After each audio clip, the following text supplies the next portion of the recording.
Susan, are we on? We are 15 turned on. seconds. Yep. So gotta wait until right at 6.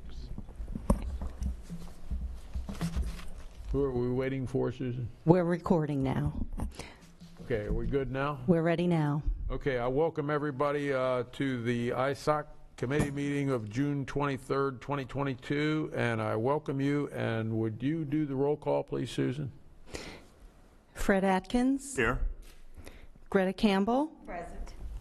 James Dozier. Here. Fred Elliott. Here. Randy Kreis. Randy Kreis. Joe Mazurkowitz. Here. Harlan Parrish. Here. Dennis Perlman. Dennis Perlman. Michelle Perez Macias. Michelle Perez Macias. Brian Rist. Brian Rist. Dan Severson. Dan Severson.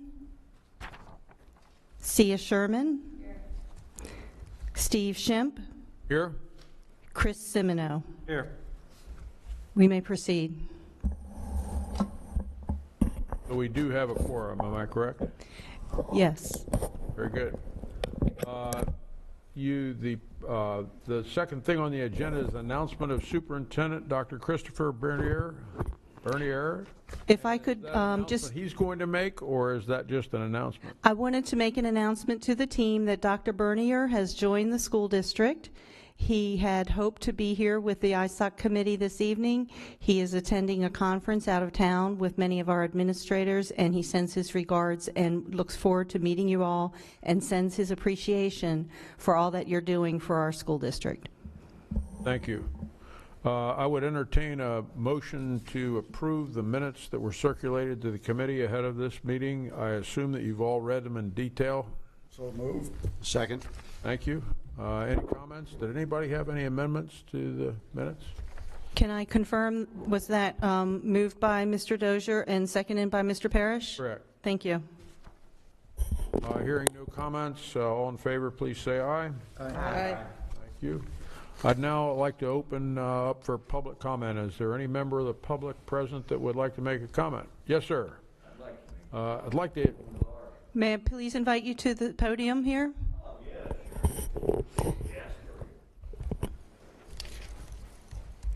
I have to remind you, we like to have you limit your comments to 3 minutes, and Sure. don't expect any questions or answers from us, but we may have open discussion after you make your call. Thank you. Thank you.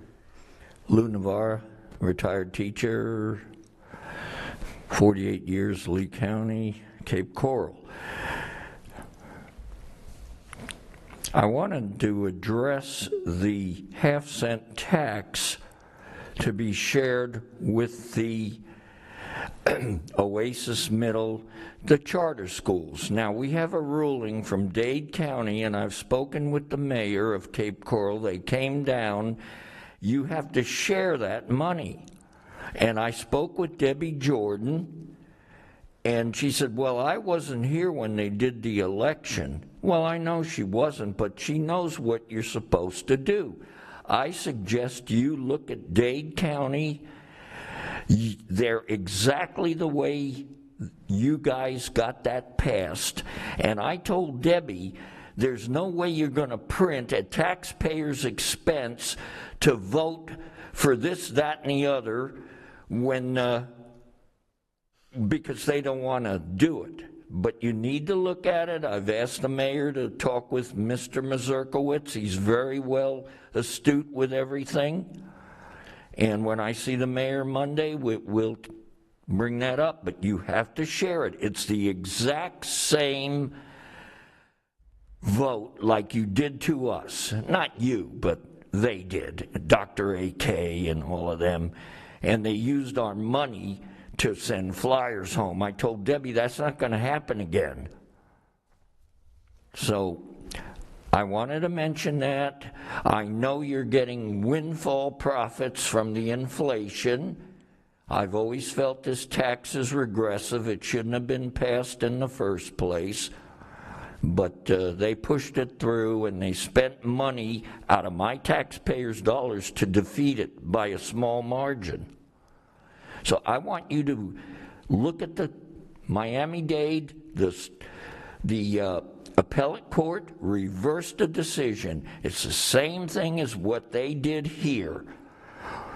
Told us that it was for everybody. No. And the other thing is, I think you need to get it as a committee to see about using some of the money to pay the teachers. You may have to redo something here and there, but you're not going to have teachers. Why are you building buildings that you can't even have teachers because no one wants to do the job anymore? And you need bulletproof vests. What a disgrace this whole educational system has become. Thank you. Thank you for your comments. Any comments from the members of the committee? I believe that we discussed in previous meetings involvement of charter schools. I know the charter school funding issue has come up in the past, and we've had the district look at it.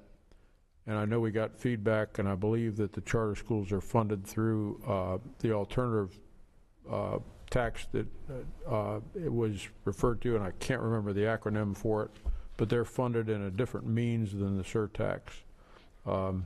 We were told that that's the way it is, I believe, and the administration and the district has looked into that. So, Mr. Chair, I can confirm what you just said is looked into this on behalf of the City Council for City of Cape Coral and dealt with staff, is that the original referendum question did not include expenditures for the charter school. So the attorney for the district said since it did not include that as an allowable expense, they felt uncomfortable with making the expenditures for charter schools. It was on the list of proposed expenditures, so that's the reason they were. right, so it could not be been done in accordance with what was passed. As to the salaries for teachers, I can tell you that that's an operations budget issue, and this committee would have no ability to shift funds from the surtax to the operations side. As a matter of fact, one of our primary charges is to make sure that the funds are expended not for operations but for capital needs. So that was the nature of what was passed. Any other comments from the group? Very good. Thank you for your input, however. Mr. Schimpf, if I could please request that everyone pull those microphones a little bit closer to you for when you're speaking. Thank you. Next area, chair update. I can give you an update as to our efforts. You may recall that we have a subcommittee of our committee that's working on some communications efforts to the community at large as to how things are going. We have completed an outline of a PowerPoint presentation. We met for about an hour and 15 minutes before this meeting, and the first draft PowerPoint has been reviewed. Each of us had comments on that first run PowerPoint. Me, not too many, because I created the original outline, but and those comments are now being built into that platform. It's going to be hard work, but we're anticipating that we will, on September 22nd, bring to the full ISSOC committee that presentation, show it to you folks, and hopefully get approval to then show it to the board and take it forward. Another area that is worth noting is that we met, our first meeting was what should our overall approach to the community be, and we made the decision that for this first step of going out from our committee to the community, that we felt we could best serve the community by going to the Pan-Hellenic Council, service clubs, the Horizon Council, and I'm missing Foundation. And the school's foundation with an original presentation, and then we'll take a look at reaching out to other groups in the community, but that we wanted to focus on those to start with and then step out, so that we view this as kind of an iterative process that would expand over time, and that's where we are in the first steps. and feedback from, our 1, 2, 3, 4 committee members was, we're doing okay on it. It's going to be, it'll be worth doing, and I think it will be done. So, with that, security update, Susan? And if each of our presenters would say your name and your position with the district, it'll help us all every time. Certainly. Good evening, ladies and gentlemen. Thank you. My name is Rick Parfit. I'm the Threat Assessment Coordinator here with the school district and the Safety and Security Department, just to give you an update on where we stand on safety and security in the district. We continue to follow and implement the best practices, especially those promulgated by the Marjorie Stoneman Douglas Commission, also through the Florida DOE Office of Safe Schools. The statutory requirements are all being met every year, and this year will be no different, related to physical security, policy and procedural changes and training. Recently, we conducted a tabletop exercise at the Lee County Emergency Operations Center, and not only inviting our principals and assistant principals, our law enforcement partners, we had a number of community partners as well that participated in this active assailant drill that we held at the EOC. Earlier in the school year, about halfway through the semester, we also participated in a regional domestic security task force, Region 6 reunification tabletop at FSW.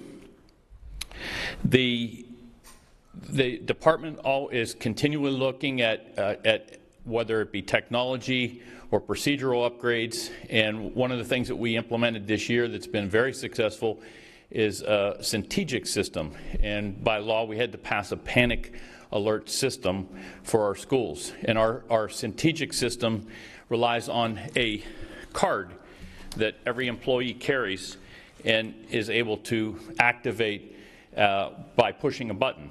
Pushing it several times will activate the particular school or the office that they're in, and pushing it a number of times will activate 911. It'll actually alert 911 to that. So that's kind of a quick update of where we're at from safety and security. Some of our biggest allies and partners are our law enforcement agencies, and we have 4 of them that we work closely with, providing school resource officers in all of our schools, including the charters. Yes, sir. How often do you exercise the system? The Signage system? The security system. Well, we have different systems. Like, for example, the Signage system. To be honest, it's actually operated almost every day, because not that we have accidental pushes every day, but we have it operates on an emergency situation if somebody needs. Used to have fire drills and. Oh, we still have those. Area drills and whatnot. Do you still do that? We still do those. We still do fire drills every month. We do active assailant drills, and that can be a lockdown or an evacuation, those type of drills that are required. There's going to be some changes in those by statute, by the recent signing by the governor, that we'll yet to see. Yes, sir. Questions? Is there anything that you need that you don't have that could be funded by the sales tax dollars? I do not believe so. Most of what we deal with on a technology basis is related to our technology services department here, so we work closely with them. That would be surveillance systems, access control systems, even the Signage systems. They're all controlled through our technology services. So no, we do get that funding through there. Other questions? Thank you. Thank you. I covered agenda item number 7, district sales tax communications, I believe, but I remind you all, as part of that, our website has a single page that has 8 different click points on it, and I would encourage all the committee members, if you've not been there, go to the district website, click on Change for Change. 8 touch points will come up, and that's well worth spending some time with. The next agenda item is a presentation on our 10-year growth forecast, and I'll precede that with, this came to us because at one of the district's board meetings, the board's reaction to this report was our ISSOC committee needs to see this. So they understand what our forecasts look like and what our future looks like. So that this is going to be a fairly significant amount of time this evening expended on this topic, but they really felt that it was important that it be done. I think it's like about 20 minutes, Susan, do I remember correctly? That's correct, Mr. Schimpf. Just before that, though, we do have Mrs. Irma Lancaster here to walk us through the district sales tax communications. That is item number 7 on our agenda. Oh, is that the most recent? Yes, so item 7 on our agenda is the district sales tax communications, and Mrs. Lancaster was going to give us an update this evening. I'm sorry, but I'm not hearing you clearly, and it's my fault. Item 7 on the agenda is the district communications plan, and Mrs. Lancaster is going to present that to us before we do the growth presentation. Who's giving that report, Susan? It's Mrs. Irma Lancaster. Thank you, Irma. Good to see you again. Good to see you as well. No problem. Thanks, Irma. Thank you. As you mentioned, yes, our website is one of the main avenues of communication. But I did want to kind of circle back. I wasn't able to make it to the last meeting. So I did want to go back and review the ongoing communications plan that was developed by our office at the beginning of January 2021. And so this just kind of keeps going since last year. So I'm scrolling through it this fast because a lot of this we've already gone over. But I just wanted you to see that we've kept up every month, every week, every time we do something, whether it's a media story, something on our website, something on social media, a presentation. It's just been nonstop. But since we last met, at least since I was last here able to present, we did receive significant media coverage when we were naming Elementary J. And then, of course, once we did the groundbreaking with the name of Amanecer Elementary, we also received quite a bit of media coverage when we invited the media and your committee as well. Unfortunately, I don't think any of you were able to join us, but hopefully you'll join us next time. So we did kind of a preview of the renovations at Veterans Park Academy for the Arts, and we are going to invite the media back again in August so they can see the finished product before school starts, and we will again extend that invitation to you as well. We also received some media coverage when we were doing the Franklin Park community meetings, as well as the Riverdale Renovations committee meetings. So anytime we have something, we get media coverage, we get the community to come out, and if it's something we're hosting, we'll make sure to let the committee know. As far as presentations, the last 2 presentations that we did since I was last here was with Sunrise Rotary and Rotary South. Now, I did listen into some of what the subcommittee is doing, so I think what we can do is share that list with organizations that we had already spoken to, so that as you go out as a committee, you know who we've recently been to, what those dates were, so you can kind of start from there. And I know you're already working on a presentation. We're happy to support you in any way we can. Next is the Oh, I wasn't done. I thought you were going to say something. Okay.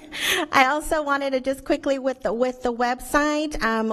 One of the goals we had was to have a new video every quarter, so we did just post the new video. In the interest of time, I don't need to play it for you, but I do encourage you to visit the page, and that has also been shared with the media and on social media. And one of the questions I was asked last time that I wanted to make sure I brought information was our analytics for the website, because there was interest to see, well, how many people are actually going to the site. So in combination of the pages that we have, up to date from the beginning of the year, we have about 10,000 views. And they include every single page that has to do with change for change. So on average, every single school, so if you go to the sales tax dashboard for individual schools, as you know, that you can review those lists. Every school has an average of about 150 views each, which is pretty good because you really kind of have to go in and look at the school that you're wanting to look at. But, you know, as you mentioned, we have several tiles. We have our video playlist. We have our media coverage where we keep track of all the media that we're getting. And then one thing we also noticed in the analytics that's interesting, I think I shared with you last time, that we started something called Sales Tax Tuesday on social media, where we try to promote something that's being paid for by the sales tax. And we do notice that every week when we do miss some Tuesdays, so I will, you know, admit to that. Sometimes it's an oversight, but every time we do post something, there's an uptick on the website analytics because there's always a link to the website. For more, learn here. So we're seeing a lot of things overlap, where anytime we get media coverage, we also see an uptick in those analytics. And that's one of the reasons we do this, because I was concerned, where are people even going to look at this? Where every time there's an effort made, we see those numbers go up. So it is working. So that is what I wanted to share with you, and if anyone has any questions, if not, I know Susan's anxious to move along the agenda. Well, actually, I had one of the communications topics, which is the FGCU Economic Impact Study. So we've had multiple meetings with the our colleagues at FGCU. We are planning the research and reporting that will be conducted by the FGCU team, and that will be presented to both the school board and the ISSOC committee this fall. Signage at all locations? That's a great question. On Monday, I'll be presenting to the board a overview of a increased signage program, whereby we've identified 17 locations that have great road visibility, and we will be placing signs at those locations thanking the community for investing in the sales tax and investing in schools. So that will be rolling out. And in addition, we have specific schools at specific signs at the new school locations that will be unique for those. Also, at the parent pickup lines, we have signs at every school. They're a little bit smaller. The new signage effort that we're rolling out, we're talking about I call them the large V-shaped signs. They're 4x8 panels of plywood on each side. It'll have the information. It'll have the website, www.leeschools.net/change for change. And at each school, we will have a list of projects completed at that school with sales tax dollars. That did remind me that we also had been working on some mock-ups for advertisements in the football game programs that could highlight some of the things that are being done at those individual schools with the sales tax. And those, I think, are part of the conversation on Monday. Any questions for Irma? I had one question. Do you happen to have an idea of how long people are spending on the website on average? Yes, the average time, depending on what page, but on average it is 2 minutes and 7 seconds. Wow, that's pretty good. Yeah. That is pretty good. And that's on whatever page they are on. That means they're yeah, they're reading it. They're reading. Actually, the highest time, just for your knowledge, is 3 minutes and 42 seconds, and that is analyzing the page of capital versus operational funds. So that's actually very interesting. Mm-hmm. But see, Kelly, people do care about the budget. Other questions? Oh, I did have one other, because some of the schools actually have like a digital billboard that, like, I know Harns Marsh does, I know Riverdale does. Are we able to put any of that information up there? Yes, we are actually scripting for each school information that can be put there, and also information that can be sent home in the student flyers. Awesome, thank you. Anything else? Thank you, Irma. Appreciate it. Now we can move to the 10-year growth forecast. All right. Mr. Frederick Ross, our Executive Director of Operations, will be joining us to launch our discussion. Yes. Good evening. Frederick Ross, Executive Director of Operations. I know we were so anxious, you're ready to skip it on the agenda to get to it. So definitely very important information for our organization to understand these projections and capacity so we can plan and project our future projects and make sure we're building in the right area and our strategy is focused in the right area. We are glad to be here today to present this information. We brought our planning department, who, along with their consultant, Davis Demographics, presented this information to our board back in March. I have with today Joel DeGuzman. He's our current interim director of planning, and he's going to walk through this presentation for you and definitely be open to any questions afterwards. All right, thank you. Good evening, committee members. Like Frederick said, my name is Joel DeGuzman. I'm the interim director for the Department of Planning, Growth, and Capacity here at the school district. The information I'm sharing with you today is related to our 10-year growth projections and what we plan to do to meet the needs of this district as it grows and continues to grow in the next 10 years and beyond. We work with a firm, Davis Demographics. They are based out of California, and they do our enrollment projections for us on a 10-year basis, on a yearly basis with a 10-year rollout. The data is compiled using residential development research. They actually fly out here. They spend a few weeks talking with the developers and the planners at Lee County and the different municipalities, as well as going to the individual residential developments, talking with the development owners, the people who are on the ground driving the sales, and researching how many units are being built, how quickly they're being built, and what their targeted time frame of build out is. They have updated our student generation rates this past year. They were last done in 1920. Nothing was done with the student generation rates in 2021 school year because of the pandemic. They complete the calculations for the student generation rates using our Cycle 2 enrollment data, which in the school planning world, it's usually the gold standard that school districts use what is called, colloquially, it's called the 40-day count. Once school has started, you give the schools a little bit of time to settle down. Students want to make changes, move from one school to another. At about the 40-day mark, everyone feels comfortable that using that metric of enrollment is a good basis for making your projections moving forward. You don't want to do it towards the end of the year because you're going to have student attrition, you're going to have decreased enrollment in the high schools as the seniors graduate, some graduate early. So everything's based off of that 40-day count or that Cycle 2 data. They complete their projections, like I said, for a 10-year window, and then they are currently contracted with us to complete what is called a build-out study.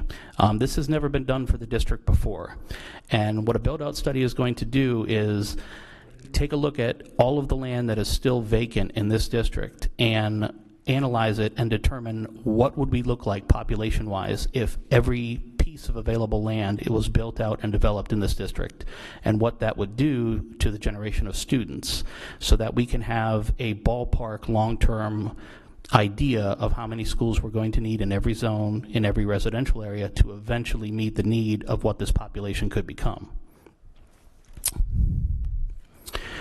A little bit of background information. We all know that the housing market has experienced a very high boom lately. In terms of units built, their current projections are showing just over 74,700 units to be built in Lee County within the next 10 years. Within the next 5 years, over half of those are going to be built. Historically, in the previous 5 years before they did their projections, we had 39,000 units built, so it's not outside the realm of normalcy, but it is an elevated rate of building. In doing their analysis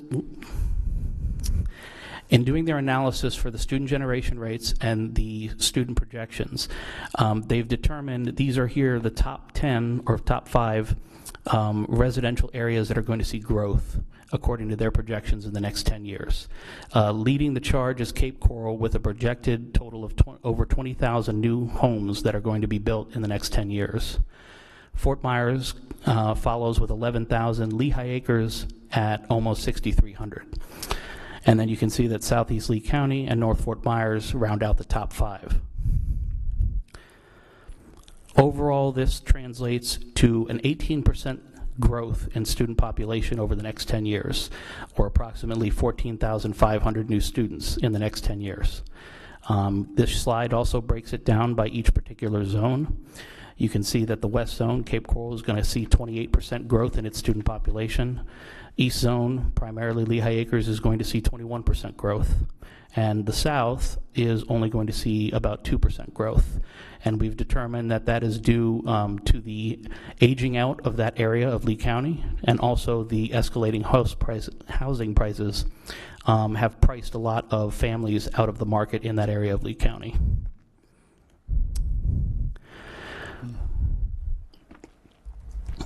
So this is a forecast number of new students in the West Zone. Taking that percentage, you're looking at about 7,400 new students coming into the West Zone in the next 10 years, resulting in that 28% increase. In the East Zone, we're looking at about 6,500 new students in the next 10 years. And in the South Zone, that 2% growth is going to amount to about 600 new students in the next 10 years. And that all of these projections are for all grades from K through 12. Based on this information that we've received from Davis Demographics, based on the available capacity that we have at our schools at this time, this is our current list of projects that we have broken down by the different school levels in our district. In the next 5 years at the elementary level, we know that we are going to open Amanacer Elementary, giving us approximately 984 seats. We're going to open the elementary component of the Innovation School, which will give us 648 seats. And the current expansion of VPAA and possible remodels of the existing VPAA side of the campus could give us approximately 700 more seats. At the middle school level in 5 years, the Lambs expansion that is going underway at the same time as Amanacer Elementary will give us a little under 200 seats. The Innovation School's middle school component should yield about 324 seats. And then we have 2 new middle schools planned for the East Zone with capacities yet to be determined. We're still working with our Academic Services Department and our Budget Department to determine the right fit for capacity for those schools to not only meet the needs, but also make it manageable from the staffing perspective. At the high school level in 5 years, we need another high school in the East Zone. When you jump to the 10-year level, we need another elementary school in the West Zone, a middle school in the West Zone, and a second high school in the East, and a high school in the West Zone. Also on this slide are the current adult education projects that are slated for the district. In the next 5 years, the Fort Myers Technical College expansion will be completed, and the Cape Coral Technical College expansion will be completed. In the 10-year forecast, we have putting a technical satellite campus of FMTC somewhere in the Lehigh Acres East Zone area.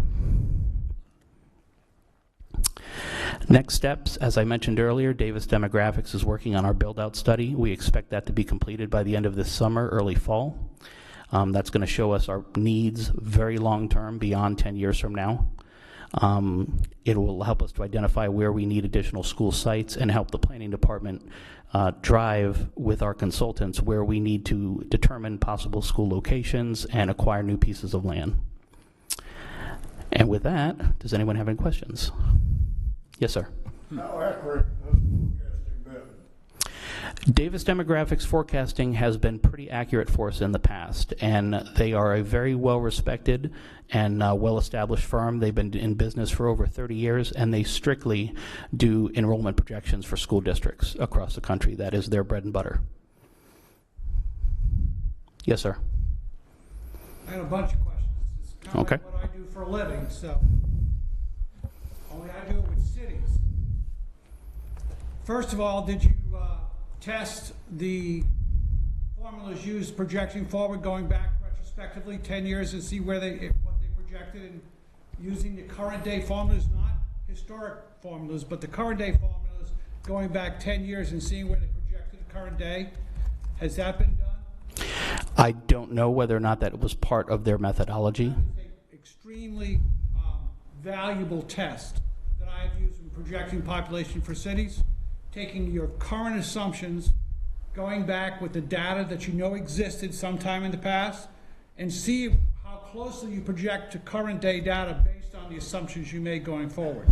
That would be an interesting test to see how it is, not just based on their reputation, but actually applying their formulas retrospectively to see if they get to current day data.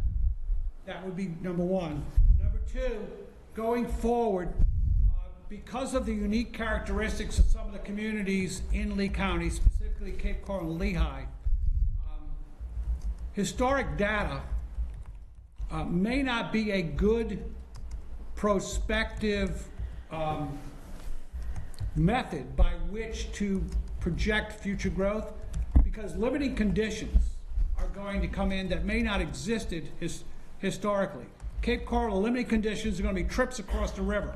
Sooner or later, the time to get across the river is going to be so prohibitive, even though there's available lots in Cape Coral, there will not be the growth because there's no place to work, or you can't get to services and necessary retail items, because it's just going to be too hard to get across the river. Cape Coral will never be able to have the job market and the non-residential development to support a community of 450,000 people unless some massive changes are made.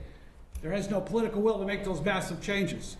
Lehigh is the exact same thing on the east side, with the addition of Lehigh is going to have restrictions with regard to water and sewer, because they don't have it. Cape Coral, thank God, has 30-year permits for water and sewer to meet the built-out capacity of that area. Lehigh doesn't. Parts of Lehigh do have water and sewer. I know, but I'm talking about the community as a whole. Right. The community as a whole. So there's going to be some time that the limitations of utility is going to impact that growth. It's going to slow it somewhat. Or the governing body are going to have to make a decision to bring utilities to specific areas, because the water quality, as it did in Cape Coral, is going to start going down in Lehigh. So that's going to be another thing. Were those kind of limiting conditions a consideration of the projections for growth? Again, I don't know if that was factored into their calculations, but these are all very good points, and I can definitely reach out to them and see if they are factored into their projections. I want to know that, I mean, I have my own linear progressions going forward for all these areas. I'll be happy to share with them the impact that I've done. I do the same thing for municipalities and new communities that want to be municipalities. And I'm happy to share what I have learned with them, so you can more accurately project without just going back. It's not just going back 5 years and taking a linear progression moving forward. There are conditions that are going to impact growth that don't exist today that will exist in the near future. And you have to consider those so you're not spending money in the wrong places. I appreciate the report. I think the report is indicative of the methodology used historically, and I think it reflects that data. What my concern is, it doesn't consider those limiting conditions to potential growth in those two biggest areas for growth, Lehigh and Cape Coral. Any other questions? Yes. So looking at your data, it projects about 65,000 units in the next 10 years, and it projects about 14.5 thousand new students. That, to me, that's about 0.22 students per unit, right? I live in the South Zone, so I'm particularly interested in your calculation, which was 5,300 new units, but only 614 new students, which is a 0.11 per unit. So it's half of the county average. Now, I live on Corkscrew Road, and we've permitted Verdana, 2,000 new homes, FFD with 5,000 new homes, and as of yesterday, 10,000 additional homes on East Corkscrew Road. So you've permitted essentially 17,000 new homes in that corridor. So why is the South Zone both projected to be half of the child rate as these other units? And it doesn't, frankly, the South Zone doesn't have the same limitations that these other do, yet we're projecting much fewer children coming out of the south zone while we have much more approved units than what's suggested in the slide. So what my conclusion is that you're underestimating the need in the south zone of Lee County. Excuse me. I have a comment that you might think about. This is an annual exercise, is that correct? Yes, it is. You know, Joe is in that business, and if they meet with the residential real estate developers in that community, Joe Mazurkowitz may be a resource that if it's too late this year to plug in a conversation between our projection people and him, next year let's put him on the you need to talk to this guy list, because if we do go to private enterprise along the way, he'd be a good touch point. We can absolutely make that addition. Yes, it is too late for the current projections that we're modeling. The process, like I said, the 40-day count happens in October of every year. So we get that information to Davis Demographics, and they usually have our projections ready by December, early January. Well, So- and I would say to you that you know, even though those things may or may not have been taken into account, people need to understand that this is a dynamic process that changes year over year, just like your 10-year plan changes. And, you know, we're constantly moving and shifting. But when you have a good resource that can plug in, let's put him to work. And by the way, ask him what his biggest competitors are and if they're worth having too. And, you know, reach out to them. But, you know, there are people that do this kind of thing for a living that may, in our community, may be willing to help that effort. So. We'll definitely take that under advisement. If I could comment to the question about student generation rates, you are correct in that if you take the district as a whole, you get somewhere in the area of a 0.22 student generation rate. As part of their demographics study and as part of their enrollment projections, they break down the student generation rates into specific study areas. In the interest of time, this presentation has been scaled down from the original presentation that was shown to the school board earlier in the year, but there was a slide that showed the student generation rates of certain areas for comparison. I can tell you that the Lehigh Acres student generation rate is a 0.71. For every 100 homes built in Lehigh Acres, we're generating 71 students. Yeah. Cape Coral may lead the charge in the number of units that are going to be built in the next 10 years, but their generation rate is a 0.34. So just about half of what Lehigh has. And then down in the south area of Lee County, it is, don't quote me directly, but I think it was like a 0.19 generation rate down in the south, or less than that possibly. And when you refer to a unit, I trust that's both a home and an apartment potentially. Yes. It's a residential unit. There's a lot of young people that moved from retired people that go down south, and they don't have That was going to be my question. Was this the same projections that we used to build to determine we were going to move forward with an Estero school that then didn't become an Estero school? So. Yeah. To speak to that, these projections are vastly different than what they were prior to the pandemic. You know, a few years ago when these projections were ran, it did show the possibility of more growth in the South Zone. When the pandemic shut everything down and then it opened back up and they started building houses, the price escalations drove up the home prices, and a lot of the communities that were used in the demographic study to determine the feasibility of the quadruple A school saw a 40 or 50% increase in their asking home prices in those communities. And that by default just priced out a lot of families being able to move to the area. Mm-hmm. And that has continued to be what we've been seeing in the south area of Lee County. I mean, when the houses are $500,000 and $600,000, most of your average blue-collar families are not going to be able to afford that mortgage to live down there. So are the projections that these growth rates in real estate going to continue, or there's going to be a correction and it'll be affordable in South Lee, or are we just projecting? Because this is an annual exercise, the data that was collected in October and November of 2021 is what was used in this projection. I know that the housing market is doing all kinds of crazy stuff right now. If we see a cool down before October or November of this year, then that data is obviously going to be reflected in next year's projections. And we may very well see an increase in enrollment projections in the South and perhaps a decrease in some of the other areas. Yes? They say South Zone, do they take the entire zone into consideration? Because if so, then that impacts what happens in South Fort Myers, because Central Fort Myers is built out. So that's at a 0, and South Fort Myers growing, and so if Central Fort Myers is impacting South Fort Myers, it skews those numbers. Yeah, they don't take it all as a whole. At the basis of their projections, they take our district and they've broken it down into 1,170 what they call study areas. And those study areas are defined by geographical boundaries and man-made boundaries with a target of trying to have about 100 K through 12 students in each study area. Each individual study area is then given a 10-year projection, and then those projections are averaged into community planning areas. So, for example, the very low growth is a result of the Estero planning area having very low projected growth, and then it being averaged with the other areas of the South.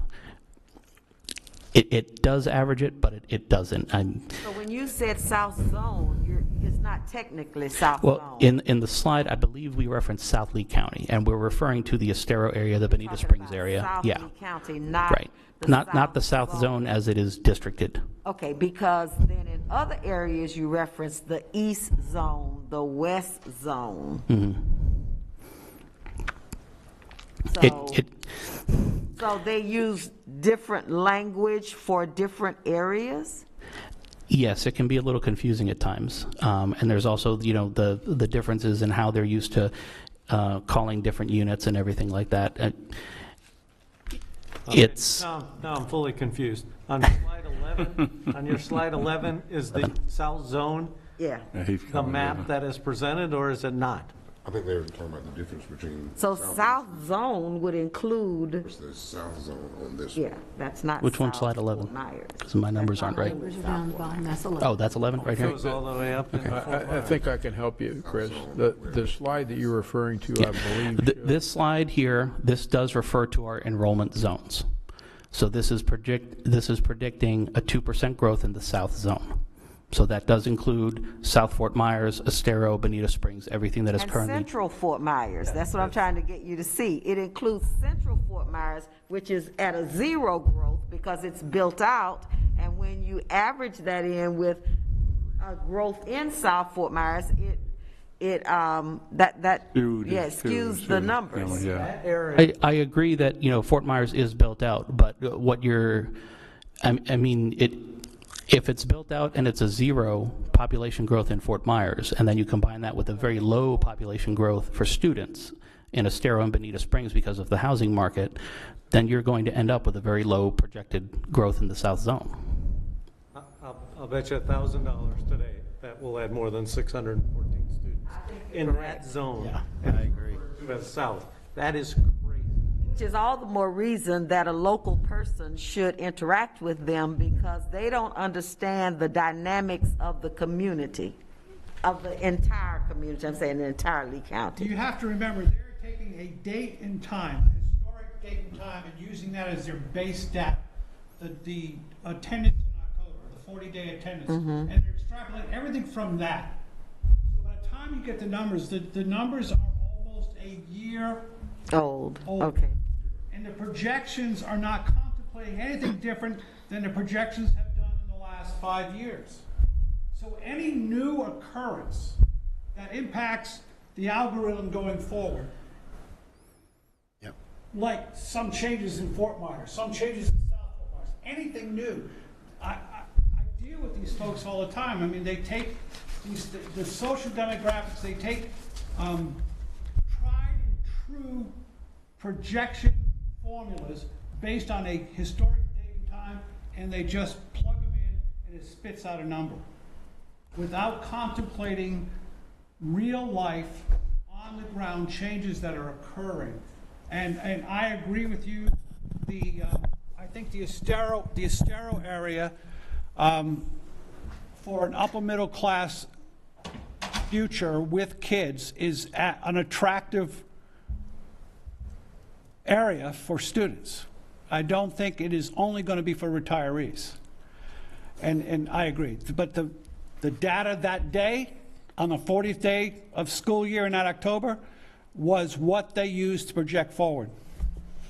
Yeah, but my point is, what did they use to project building a school down there, then finding out that school-age children weren't moving in the area, and so the school wasn't Well, built like there. you So- said, the data was based on pre-COVID, and then it changed post-COVID. And that may well have been, I don't know, I don't know the formulas, so I can't really comment. I know the methodology, because I compete and beat these, UCF and FSU, I beat those two schools in doing this all the time because they use that same tried and true historic methodology. And I'm just silly enough to try something new. But Joe, maybe I misunderstood it, but the first of 3 points in their data compilation was meeting with residential developers and folks from the industry.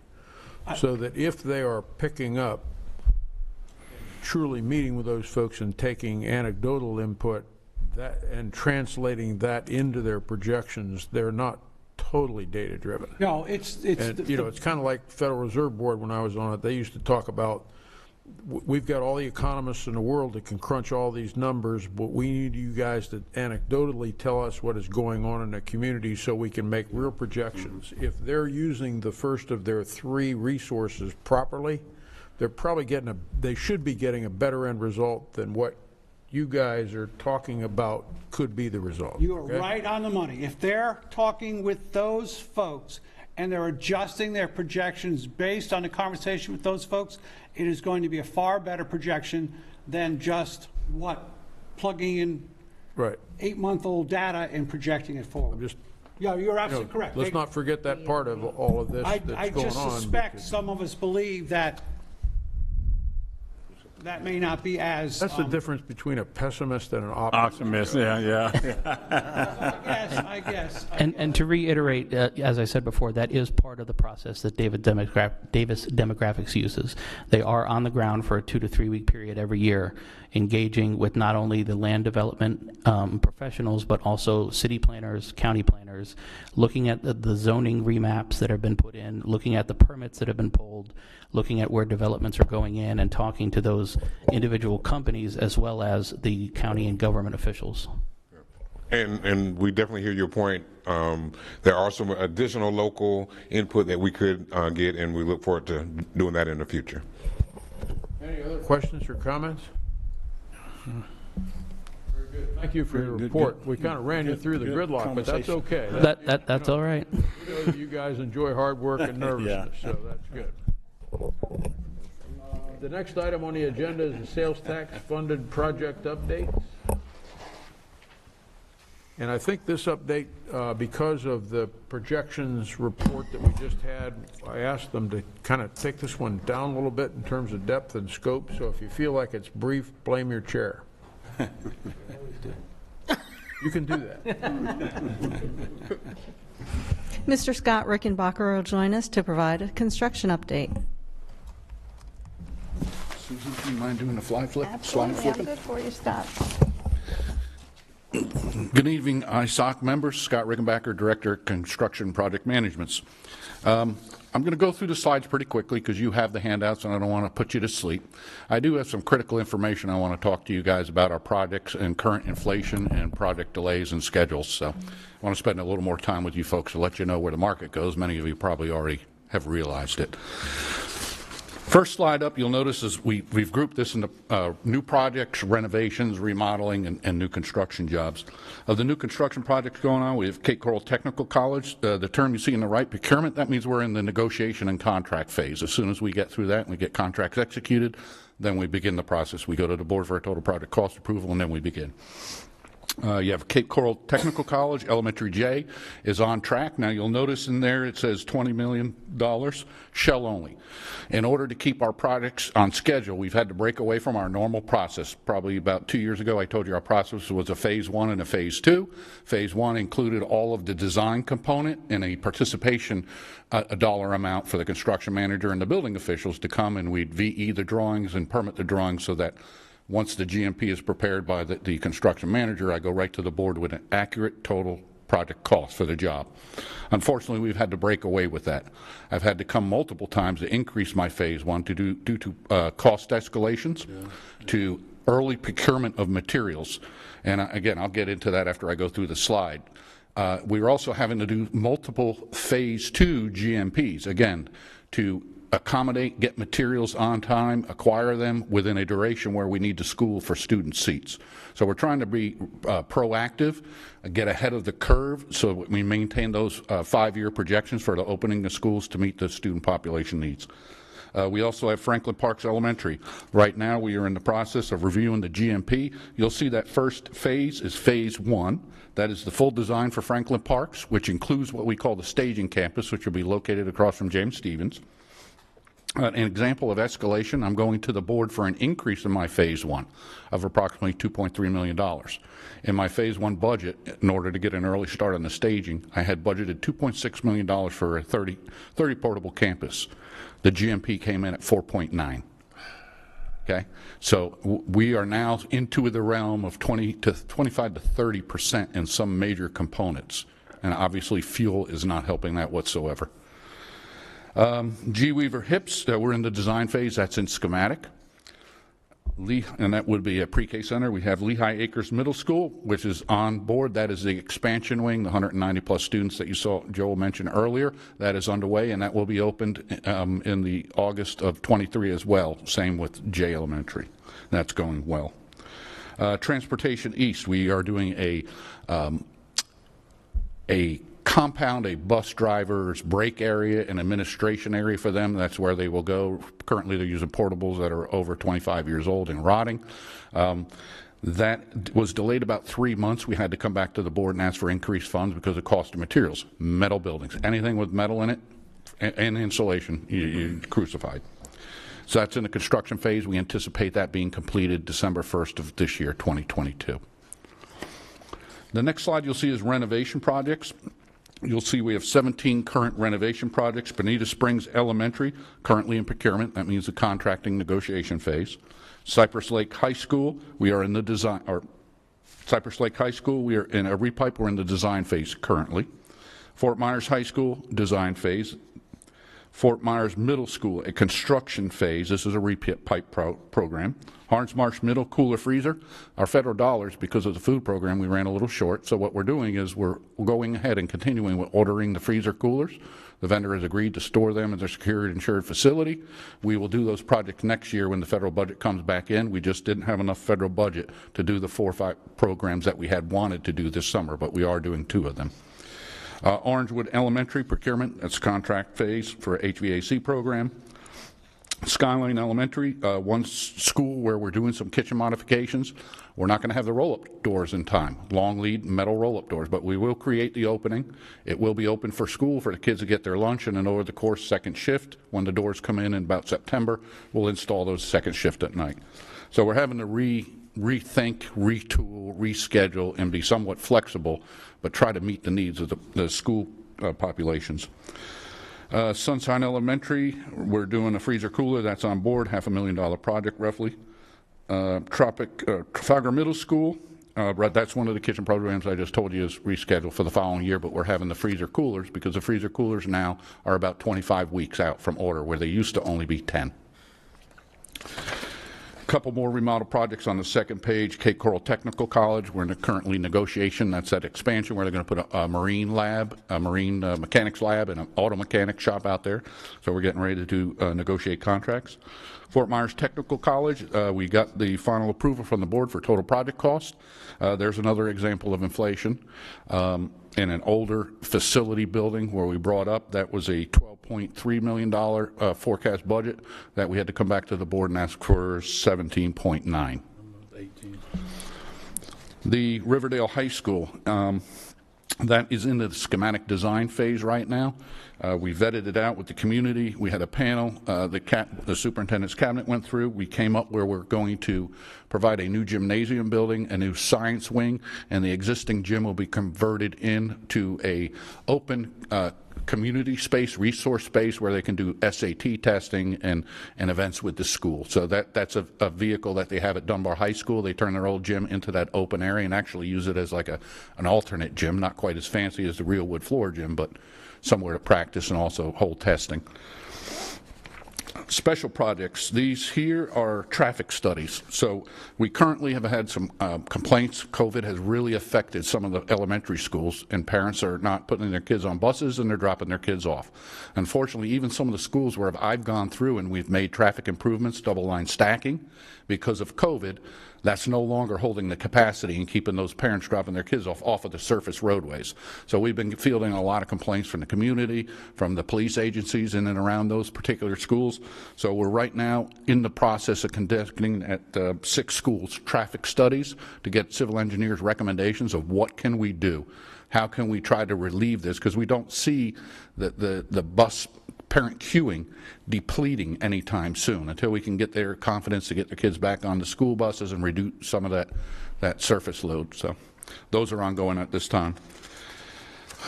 Next slide is Vestibule Secure Entry Project, which I'm sure you're concerned about. My particular department, there's many departments that have a hand in this. We have the IT group with electronics. We have maintenance that does a little smaller scale but a much greater volume of projects. I do the projects that are a little more detailed, a little more involved with walls, doors, windows, casework, and so forth. We have approximately 17 single-point entry projects which are ongoing at this time. Some of them will have completed, but they're all designed to be completed by August 1st, but because of some material delays, hurricane-proof storefronts, doors, and windows, some of those may carry up into the September time frame. But again, we're working straight through the summer, and these are all forecast. Completed projects. You want to take a note of these are some of the projects that we've completed in the last year. To the right, I won't go through all of them, but to the right you can see the second column from the right, it was the forecasted budget that we had. The final cost is the actual GMP. So in the first school you'll see Alva, that was a $20,000 budget. We came in at $17,800. Similarly for Dunbar, those were the structural surveys, and we went and did all of our historic buildings. We did a structural survey. It actually came out pretty good, believe it or not. Pike, because it's a steel frame building built in 1927, actually structurally is in the best shape of all of ours. Some of our other historic schools, wood frame, unfortunately termites. So we're in a process now, we'll be bombing some of our schools for termites and trying to get rid of that, and we'll end up with a rehabilitation program of replacing some of those wood members. The schools that you see that say to be determined, that means it's an auditing. I don't want to give you a final price until it goes through the audit process and we can guarantee the money is there. And other schools you'll see where it's black, that's indicating that we are right on the forecasted budget. And that completes my photo slides. I do have some information I just wanted to read. I gathered this from 2 of my top construction management firms that we do a lot of school business with. Concrete's going through the roof. Right now, concrete, as of July 1, they're anticipating up to a 15 to a 25% increase in the cost of concrete as of July 1. Rebar, 16 weeks fabrication time. That's unheard of. Rebar you can't get. Mineral wool or insulation, 6 months out. To the point where you would use ISO board on roofs, a cheap alternative to get your energy efficiency and thickness of roof insulation. You can't get that. So now we go to what they call lightweight concrete in lieu of that for that insulation factor. Well, lightweight concrete, we can't get mortar. Right now, concrete and the mortar and things that go into that are a commodity. And the fuel prices that drive those trucks to bring that lightweight concrete to your job site have also escalated. So you're going to pay the piper regardless. The question is you pay, and you might get it a little sooner if you go with the lightweight concrete application rather than delaying your project. Anything that is aluminum, 15%. Mechanical equipment, 12%. Electrical, 10%. I already spoke to concrete, 15 to 25%. Rebar, 25%. Anything vinyl, 10 to 20%. Drywall, 30% increase. So when you look at this, I have to get with our legal department because we're entering a zone we've never experienced before. I've never had anyone protest a guaranteed maximum price.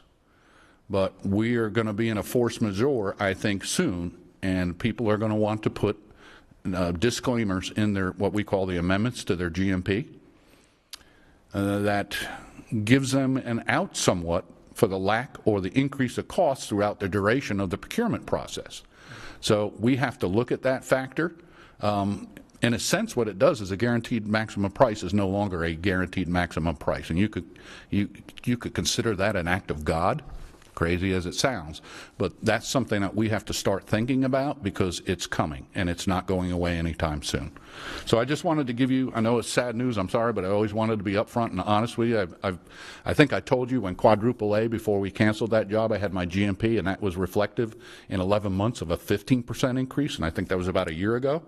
We are now in that 25 to 30% potentially. And other large outfits that are doing work here, I believe are seeing those same problems. So sorry for the bad news, but we'll keep fighting, we'll keep strategizing, we'll keep trying to do early buys. You'll see me coming back and ask for increases to try to get ahead of the curve. I'm trying to get DMP, direct material purchasing, for what you folks, if you don't know what that is once we're done with a GMP and a contract, we do a credit change order. We take back all that material, and the district then invoices and buys that material. It's still managed by the construction manager, but we buy that and we get the 6.5% tax savings on that. Typically on my larger high schools, that can be upwards of $1 million that comes back into the district. Okay? I'm fighting to try and keep that in play, but there's going to be times where I have to disregard DMP just for expediency and time. You know, we have generators now that 60 months out, fire pumps 60 months out. I just spoke to you about the rebar. So the DMP is going to be, unfortunately, you're getting a second whammy. The DMP, we're going to strive to get as much as we can, but unfortunately, those are going to be times where we have to negate following that process just to keep the projects on schedule for student seat occupancy. Go ahead. So our role is to make sure that sales tax money is used for the appropriate things. Construction, you have listed under special projects traffic studies. Are traffic studies core to construction? And have we evaluated whether traffic studies are aligned with the sales tax use? Traffic studies in this particular case is safety. Right now we have the safety of children in cars with their parents out on surface roadways, creating an unsafe condition. Safety, yeah. So that's the angle we're working in there. I thought it was under construction. Oh, I get stuck fixing it. I wish I didn't have the headache because people want to shoot us when we're out there doing car counts. And they want it fixed, and they want it fixed now, as do the law enforcement officers in those areas.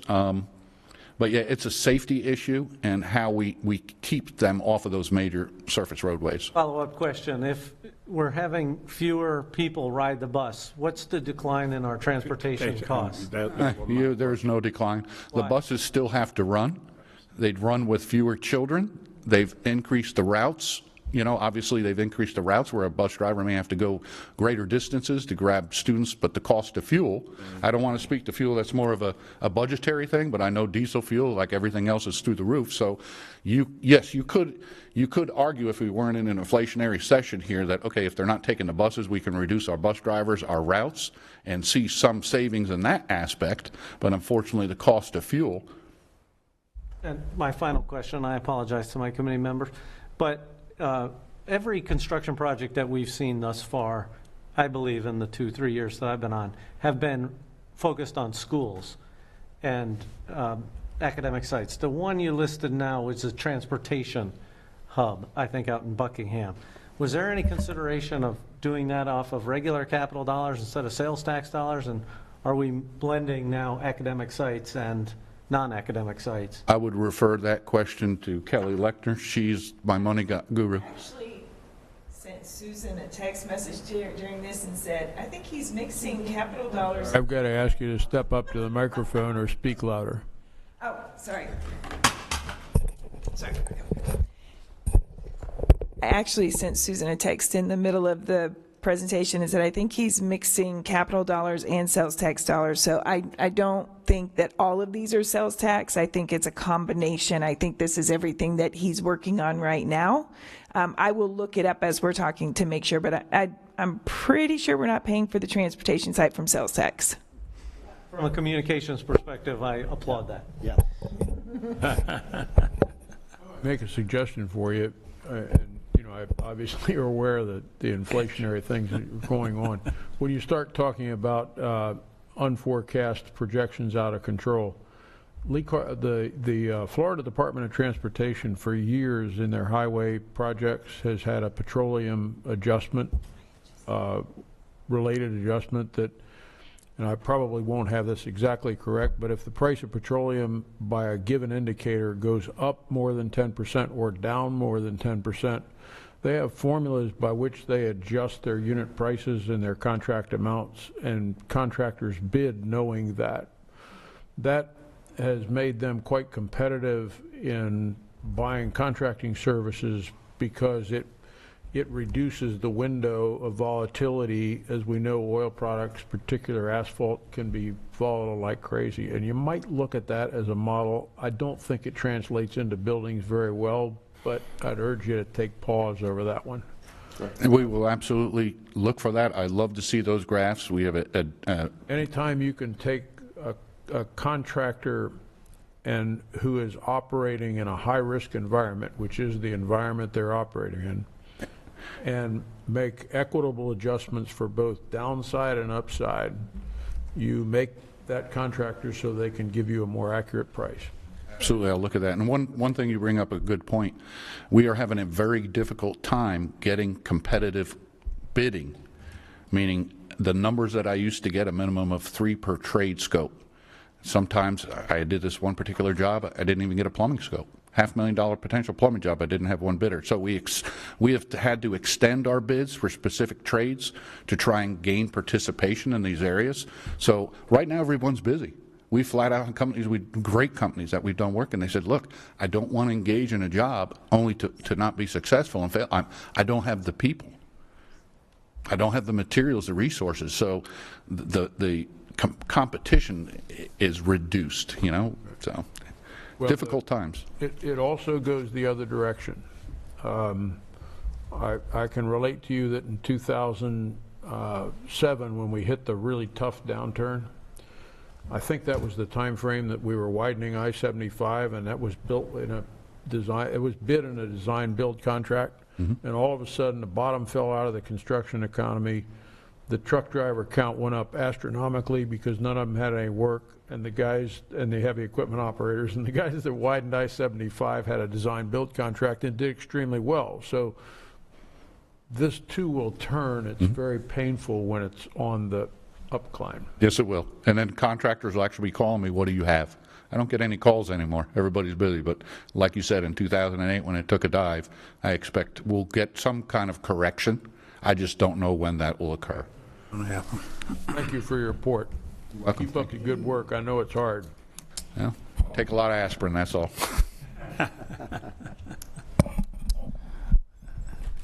I think the update next moves to, are we ready to go to budget, revenue, collections, and projections, or do we have another update on? Next is safety, security, and technology projects, and Mr. Ken Schwartz will be addressing that.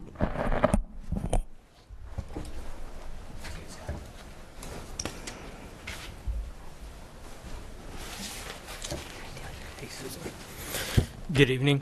I'm Ken Schwartz. I'm the coordinator, IT infrastructure. Can everyone hear me okay? Sorry, I'm getting over a little bit of a sore throat earlier this week. Okay, so on safety, security, and technology projects, we completed 18 security-related projects in the fourth quarter. This is access control and intrusion. We are continuing to see component cost increases at approximately 15%. We have continued to move up purchases of components for the next fiscal year to make these purchases prior to any cost increases going into effect. And we are continuing to see longer component lead times, but we have adjusted our planning and our lead times accordingly with purchasing to compensate for that. On the Atlas project, the interactive classroom technology, we have installed interactive panels and related technologies in 8 schools for the fourth quarter. Pricing for this is stable, but product lead times are exceeding 20 weeks. Projects originally scheduled to be completed by June 30th will be extended into August due to the supply chain issues. We have moved up our ordering in order to get back on schedule for Q1 of fiscal year 23. On our computer refresh project, the computers we purchased late fall are arriving at schools now for deployment. The encumbrances that have been open from these purchases will finally be expensed out by the end of the month. And we are anticipating cost increases around 6% for the fiscal year of 2023, and we've budgeted accordingly. Any questions? Any questions? Thank you. Thank you. Next, we have Ms. Barbara Cedino to talk about our Maintenance Services Department capital projects.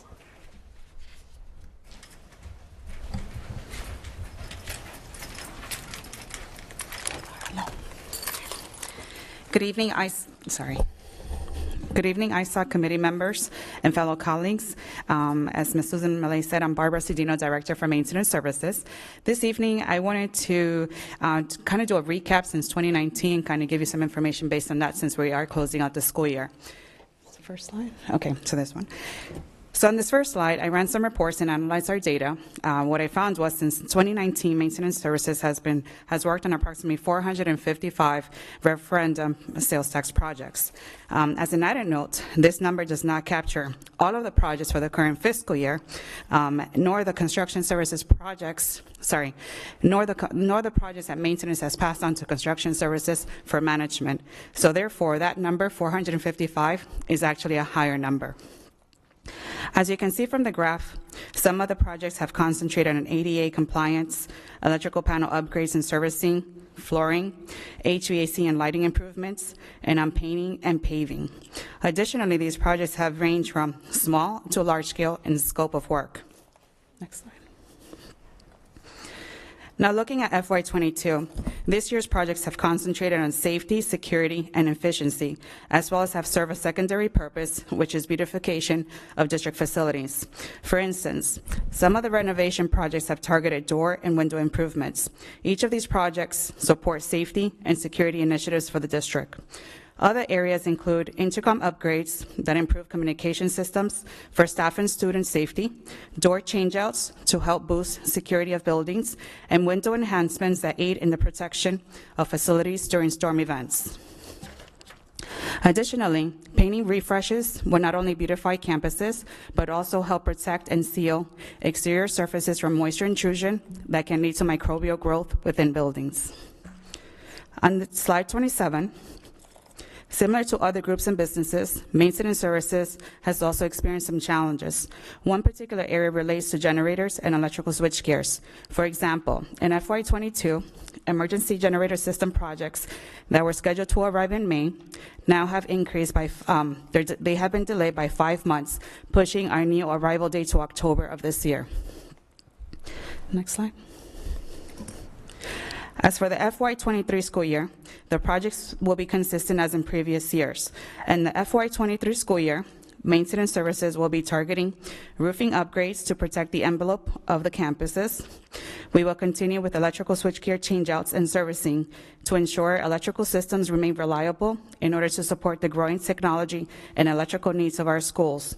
And we will pursue additional HVAC improvements that will continue to keep learning and working environments comfortable, but that can also aid with focus and productivity in facility spaces. Last, on behalf of Maintenance Services, I wanted to say thank you to the citizens of Lee County for the opportunity to catch up on projects in arrears, as well as for the opportunity to make improvements to district schools that will help enhance their education within Lee County schools. Thank you. Any questions? Thank you, Ms. Cedino. Next, we have Mr. Matt Acosta to walk us through the revenue collections and budget information for the most recent quarter and year. Good evening, everybody. I'm Matt Acosta, Business Services Coordinator. I'll go through a couple of these quickly since we've seen them already. So the first slide is our capital revenue budget. This is the total budget, including local property taxes, impact fees, and so forth. This hasn't changed since our last meeting, so we can move from that. Next one is our sales tax budget. This includes fund balances. You can see we have reserved 24% and solid percentages for the different types of projects. Okay, next slide. Next one is our monthly sales tax projection. You'll see that we have been increasing year on year. We're looking at FY21 and FY22. If you average the increase from month to month, there's about a 30% increase each month, and that's average.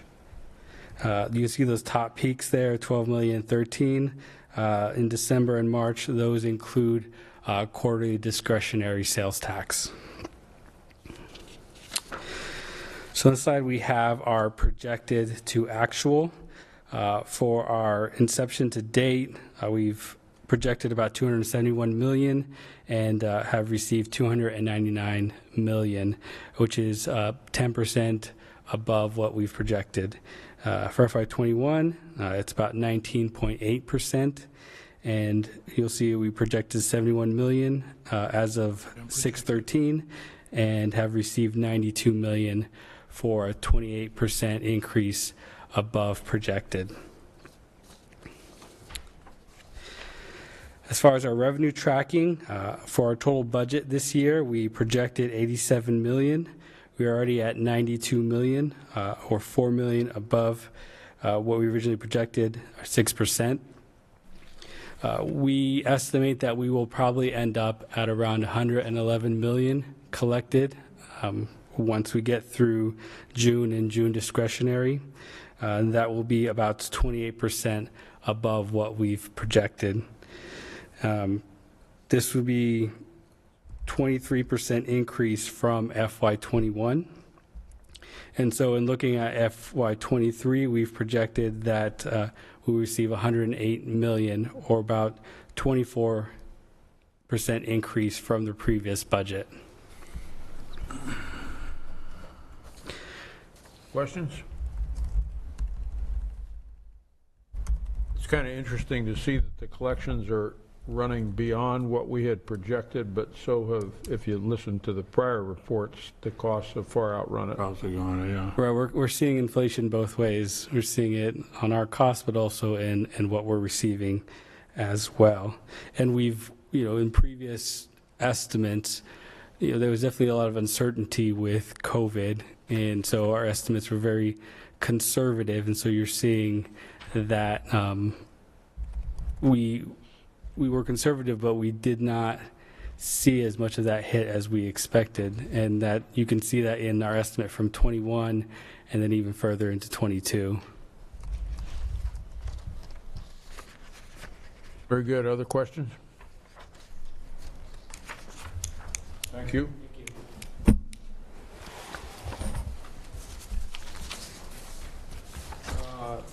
It would be appropriate to have two motions, if anyone is so moved, to move regarding the projects as presented and then the expenditures as reported. So we have typically made those two motions. So moved. Second. The motions were that we have heard reports that we agree are in conformance with the tax surtax, correct? Yes, yeah. Separately, on the projects presented side, is everybody in agreement? Aye. Thank you.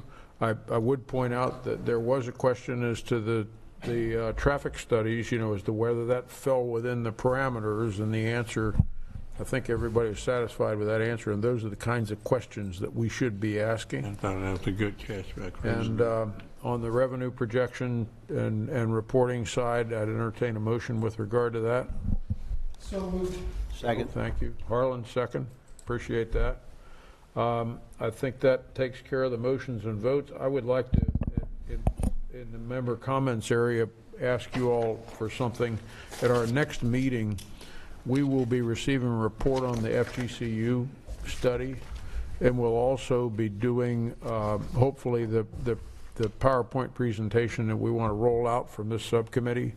And I think our next meeting will likely run as this one. I try to control them to 7 o'clock, but when we get special stuff going on, it would, I think y'all, if you would plan for at least it running to 7:30, thank you. Those are two important pieces of business that precede the school year, and I wanted to push them into that individual meeting. Does anybody have great heartburn about that? We could handle it by a second called special meeting, but I think that's more work than staying later. Yeah, So, yeah. everybody okay with that? Thank you. Mr. Schimpf, I do have one update. The question about the construction project at the transportation compound, that is funded with capital revenue, not with sales tax revenue. Okay. Yeah. Thank you. I see them. Thank you, Ms. Letcher. And the roofing for this building is also funded with capital, not sales tax. Thank you, Mrs. Letcher. Anything else? Any other member comments? One thing that I understand why we're not getting a full report on safety and security, but would it be good for the chair or someone to just say, I've met with them and I can validate that it is being used? We're sort of believing, and what we're seeing is it's being used appropriate according to the ISSOC, but it is a little bit gray to me. Yeah. And I know we don't want to do it in a public meeting. We shouldn't. I'm not sure my top secret clearance when I was in the military is still applicable at my age, but you know, I could probably. I don't know. Well, Susan, why don't you explore that possibility? That's a good suggestion, and I'd be willing to do that. If there was a meeting offline and you came and said, we don't have to have If I a came as an presentation. individual and had a meeting with the safety and security folks and your folks, I'd be glad to sign an agreement that I wouldn't discuss the details and all that stuff. We could have a non-disclosure agreement, and that's not a bad idea. I don't think this committee falls under sunshine laws, so I don't see why that And would not as be. long as there's just me, we would be okay if there's one person. Right. Another area that I just urge you to look at carefully that has the potential to be a foul. We always want to be very careful to make sure that the maintenance capital projects are capital projects, and that we don't get into the business of performing maintenance with surtax dollars. And I'm not alleging that that's going on, but I would speak to the maintenance department people specifically. Just be real careful in that area, and if it's marginal, don't do it. Just a caution. Because if there's an area that this whole program is vulnerable, that's got the potential. And I believe so far we've had reports on capital maintenance projects, not maintenance projects, but you just don't want to we want to make sure that they never meet, and that's just a caution. So. Anything else? Yes? I'm just going to ask for everybody's help. We have run out of applicants to sit on this committee. I'm working with a group tomorrow. Hopefully I'll get some applications out of that. And I see we have some people who are not coming on a regular basis. So I really think I'm asking each of you to reach out to people in the community and talk about your experience here and how valuable or invaluable you think it is, and encourage them to apply. I would appreciate that. Thank you. Anything else? Thank you. I'd entertain a motion. So moved. To adjourn? Was that Joe? Is there a second? Yeah, I got a second. Very good. Thank you. Good job, Steve.